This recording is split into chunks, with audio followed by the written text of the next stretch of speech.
everything about you.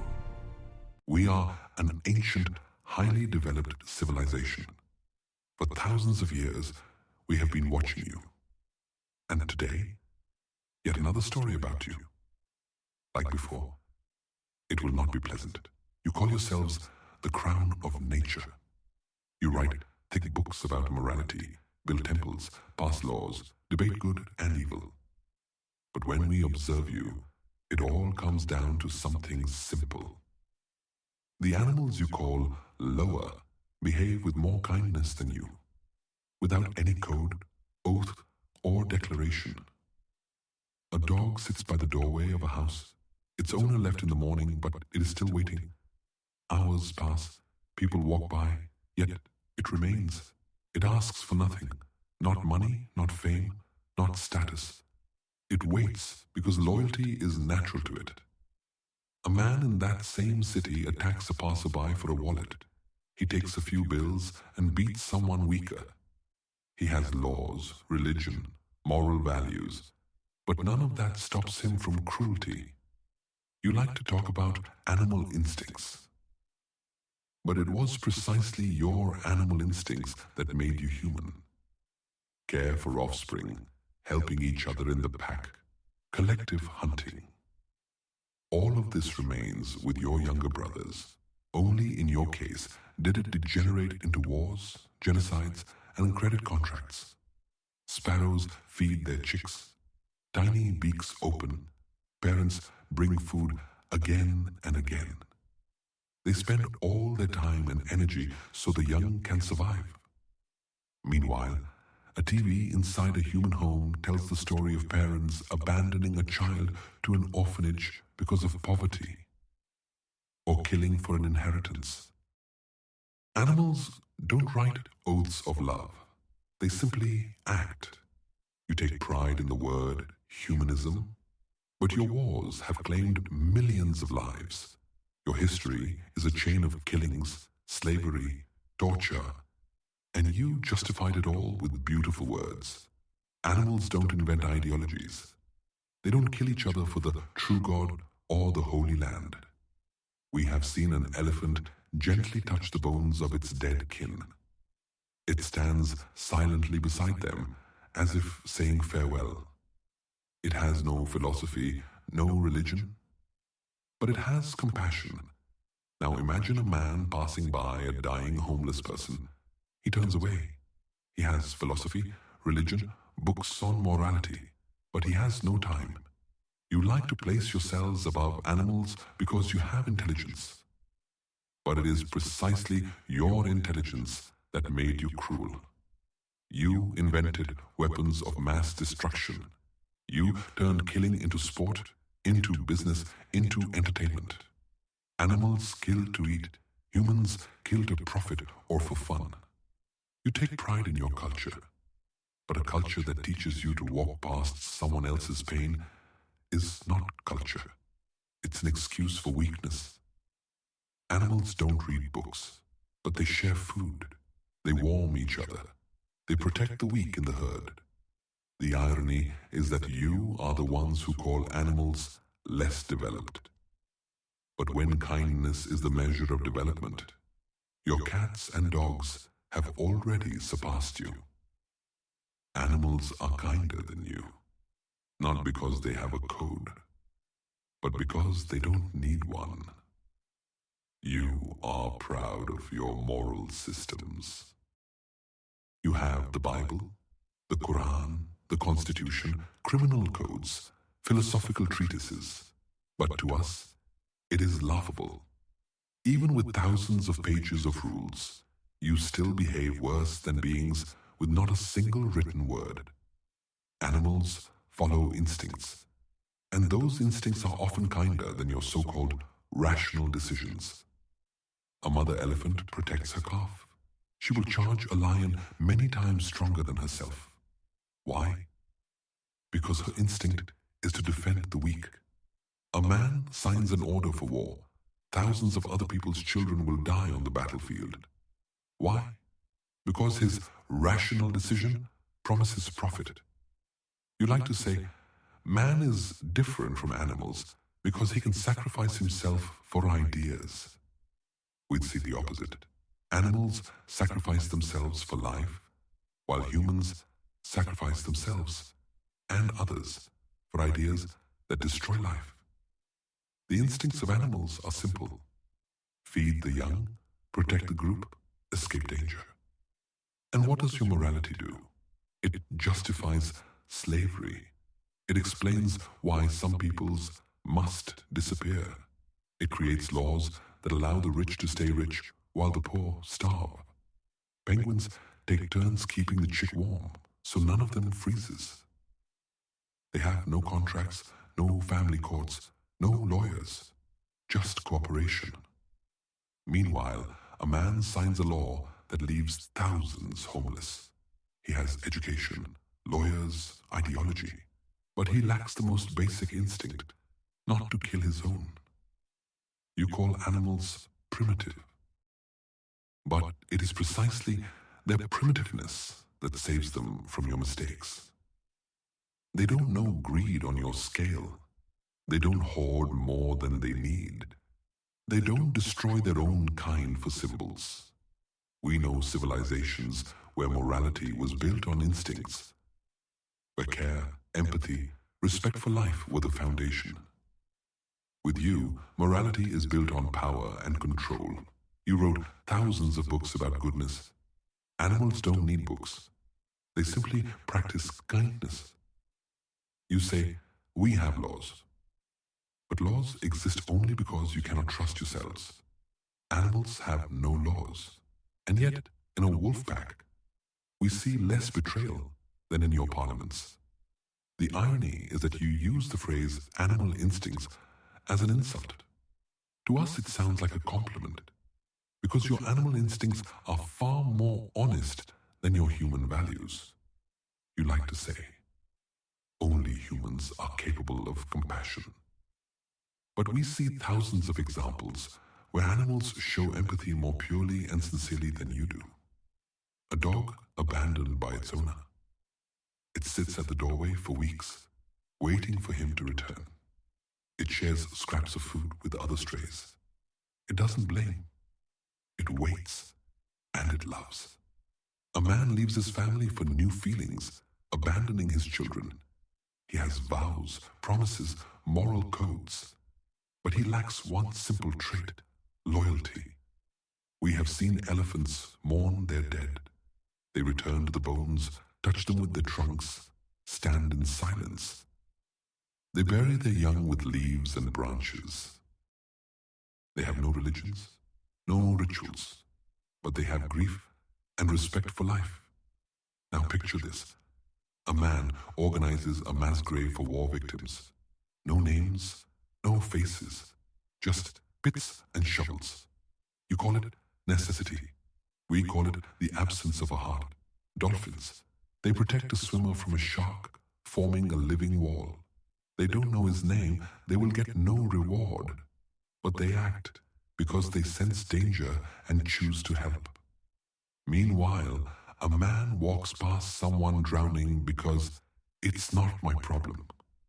We watched monkeys. One receives food and shares it with another, even if it means less for itself.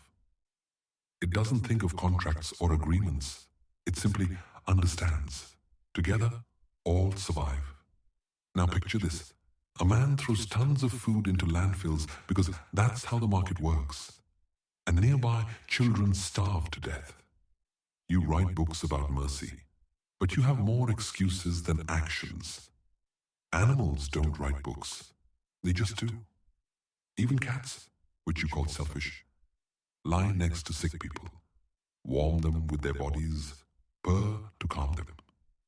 Meanwhile, the news says, a man abandoned his elderly parents in a nursing home because he had no time to care. We saw a sparrow bring seeds in its beak to a wounded friend. We saw dogs dig people out from rubble. We saw whales push sinking ships to the surface. Your science calls it instinct. We call it kindness. Animals don't wait for applause. They don't record videos. They don't post hashtags. good deed. They help because it is their nature. You, on the other hand, do good for likes, medals, awards, so you can later say, "Look how good I am." The irony is that you call yourselves humane, but we see kindness lives more often in those you call animals. You love to repeat, humans are different from animals. Yes, they are. Animals kill to survive. Humans kill for amusement. A lioness takes down an antelope. She suffocates it quickly to feed her cubs. It is a brutal scene, but it is honest. She kills so her children can live. An arena. Humans applaud as two fighters beat each other bloody, or as a bull dies to the roar of the crowd. You kill not for survival, but for show. Animals don't create weapons of mass destruction. They don't build death camps. They don't write torture manuals. Scientists you respect have long confirmed what we observe from orbit. Animals are capable of empathy. Picture this: an experiment with monkeys. Two in neighboring cages. One has a lever, pulling it brings food, but also delivers an electric shock to the other. The monkey refused to eat for days, just to avoid causing pain. A human would say, "Nothing personal, just business."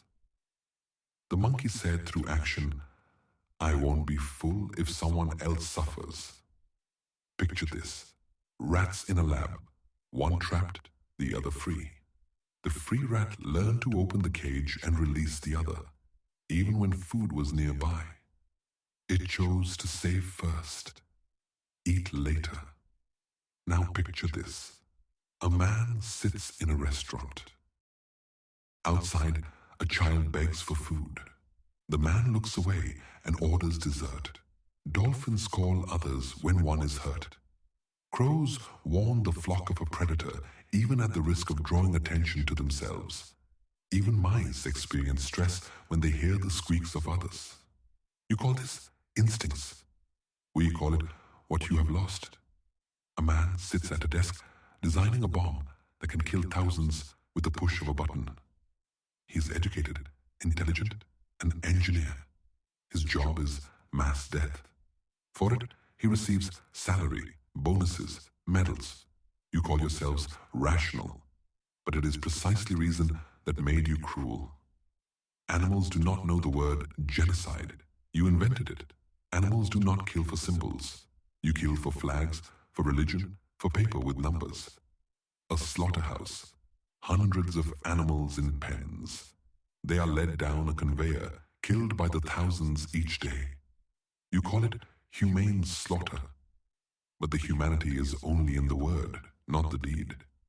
Animals kill rarely and quickly. You kill systematically, daily, on schedule.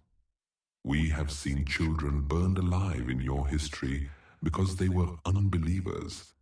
We have seen millions enslaved for someone else's profit.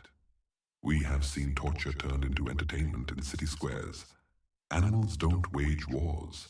They have skirmishes over territory, over mates. But they end quickly. No one bombs cities. No one destroys everything around them.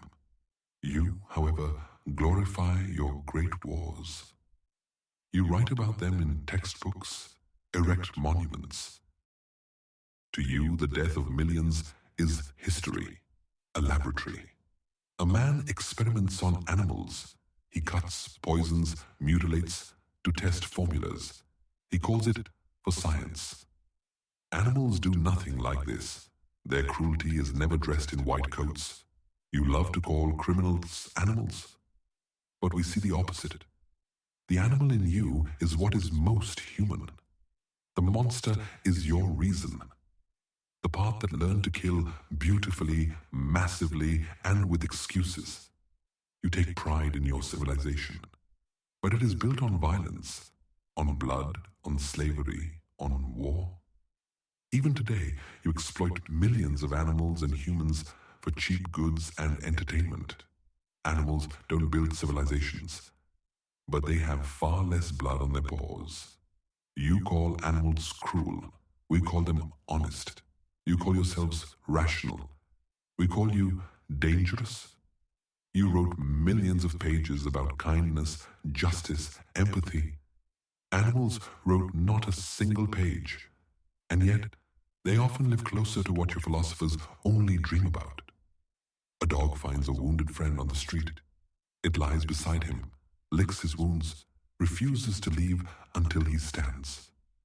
It expects no gratitude, writes no posts, wins no medals. It simply stays. A man walks past another man collapsed on the street. He quickens his pace. He has morals, religion, laws, but no action. You like to quote great thinkers. Help the weak. Share with your neighbor. Don't ignore another's pain. Animals live this without quotes. Birds feed chicks, not because a book told them to. A monkey shares food not because it fears punishment. An elephant protects the herd not because it read about collective responsibility. They have no teachers of morality. They have action. You think the dark ages are behind you, but your present is not much brighter. The Crusades, crowds marching under flags and crosses, believing they carry light. But along the way, they burn cities, kill children. You call it a holy war. Animals have no holy wars. Concentration camp. Human engineers design barracks, chambers, furnaces. Not madness, calculation, spreadsheets, budgets. Animals cannot rationally plan suffering like that. Today, you call it collateral damage. Bombs fall on homes, families die, and politicians shrug. For you, it's statistics.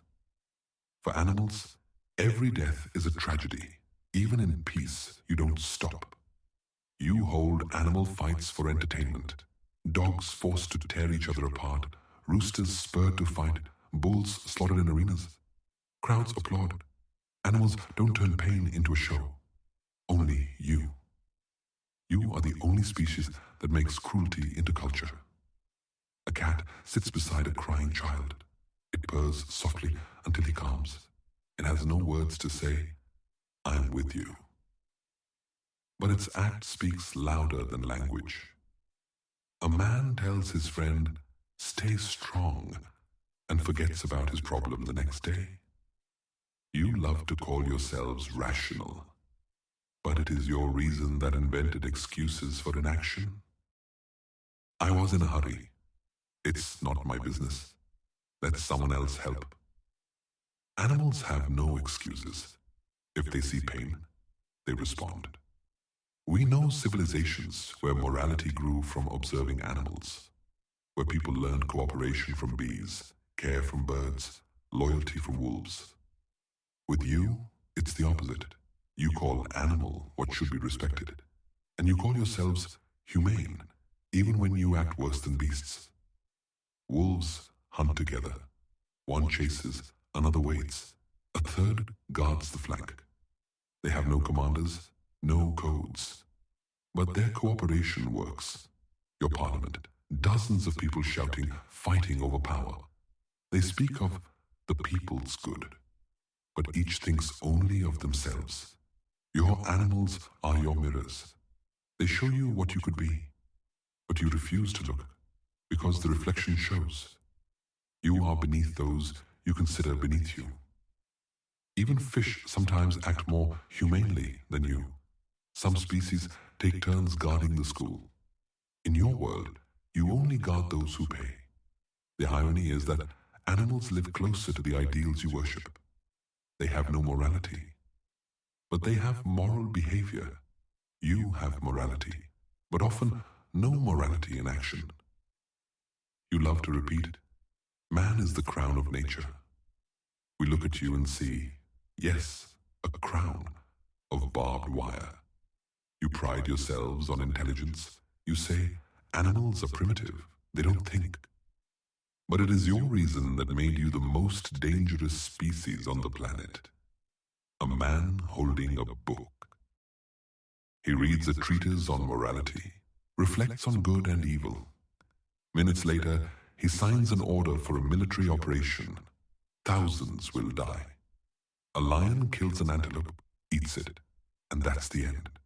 His killing is honest and final. Yours is massive and endless. You invented weapons that can wipe out millions. You built gas chambers, camps, bombs. Animals kill to eat. You kill to prove an idea. You are the only species that can erase itself from the earth and be proud of the invention. You call animals savages. But the savages are you. Animals don't wage wars for oil. Animals don't kill for paper with numbers. Animals don't torture others for fun. But you do all this. We know civilizations where reason led to harmony, where intelligence was used to ease life, not destroy it. In your case, reason became justification for ruin. An elephant stands over the bones of its kin. It is silent. In its action, sorrow, respect. A man stands over the graves of his enemies and smiles, because this is victory.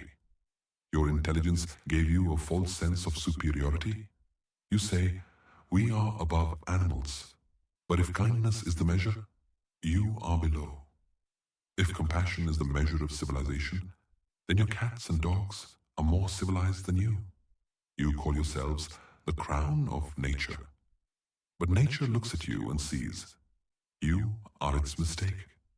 You think being rational means being higher. But we know civilizations where reason was not turned into a weapon, but into a tool of kindness. A world where beings can feel each other's pain directly. If one suffers, all feel it. So none inflicts harm.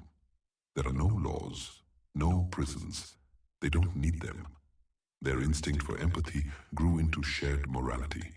You would call it utopia. For them, it is an ordinary day, a planet without property. No one says, mine. Everything is shared, used as needed. There is no war, because there is nothing to fight over. No killing, because there is nothing to divide. You, however, learn to kill for paper, for symbols. We know a civilization where death is not seen as an end. The living help the dead. Their bodies become trees. Their memories become stories passed on. No one forgotten, no one abandoned. Among you, millions die alone, and you call it the natural course of things. A world where beings don't separate themselves from nature. They don't build against it, but with it. Their homes are trees, their transport is the wind, their energy the light of stars. They live without destroying. You live by destroying and call it progress. Even your science fiction sometimes guessed at these possibilities. Le Guin imagined worlds without property or power, where relationships were built on trust. In Star Trek, humans forgot about money and learned to work for knowledge and friendship. You yourselves invented these images, yet keep calling them fantasies. You pride yourselves on intelligence, but you use it to excuse cruelty. Others use intelligence to multiply care. The irony is that your animals already live closer to these civilizations than you do. They don't know the word power. They don't know the word ownership. They don't know the word war. But they know what care means. Animals are kinder than you. Not because they read books about morality, not because they have religions or codes, but because they don't need them. Their nature already leads them to care and honesty. A cat lies on a sick person's chest. Its weight and warmth reduce stress. Its purring heals bones. It is not a doctor, but its act is kinder than many doctors who refuse a patient without insurance. Crows bring shiny trinkets to people in return for kindness. They have no shops, no markets, no jewelers. Their gift is worth nothing, and yet it means everything. Ants. One falls into water, dozens form a living bridge to pull it out. Not one says, "It's not my problem." Meanwhile, A man sees someone drowning and records it on his phone. Bees, each works for the hive. They have no word for career. They have the word we. With you, we has long been replaced with I. You wrote libraries about goodness, but a dog waiting at the door for its master has done more for this world than 1,000 of your philosophers. You built hundreds of temples to preach about love. But a sparrow feeding its chicks is more honest than those sermons. You created armies and courts to protect the weak. But a herd of elephants encircling a calf fulfills that duty better than you. Your animals are your mirror. A dog warming a person with its body shows you what empathy really looks like. An elephant mourning its dead shows you what memory and respect look like. A dolphin saving a stranger shows you what selflessness looks like. And yet you look at this and keep repeating, "We are the crown of nature." You pride yourselves on intelligence, but it is precisely intelligence that made you monsters. You use it to justify cruelty. You call wars necessary. You call exploitation economy. You call killing progress. Animals don't know these words, and that is why they have less blood on their paws. We know civilizations where reason multiplied empathy, where intelligence made society softer, not harsher, where laws became unnecessary because compassion was the norm. With you, it's the opposite. The smarter you get, the thinner your excuses for evil. The irony is that you use the word animal as an insult, but in truth, it is a compliment. Because in your animals, there is more humanity than in your humans. Animals don't need holy books. They simply do what your books advise. They don't wait for rewards. They don't fear punishments. They don't argue about meaning. They just care, share, help. You, however, argue for centuries and keep killing. You call yourselves rational. We call you dangerous. You call animals primitive. We call them honest. Animals are kinder than you. And that is not a hypothesis. It is your sentence. You take pride in calling yourselves humane. But we see humanity more often lives in your animals. A dog waiting for its owner is more honest than your vows. An elephant saying farewell to the dead is wiser than your philosophers. A dolphin saving a drowning man is kinder than your laws. You wrote millions of words about goodness. They wrote none. But they are your true teachers. We do not interfere. We only observe. And each time you kill for a symbol while an animal saves for no reason, we ask one question. If even your pets are kinder than you, why do you call yourselves human?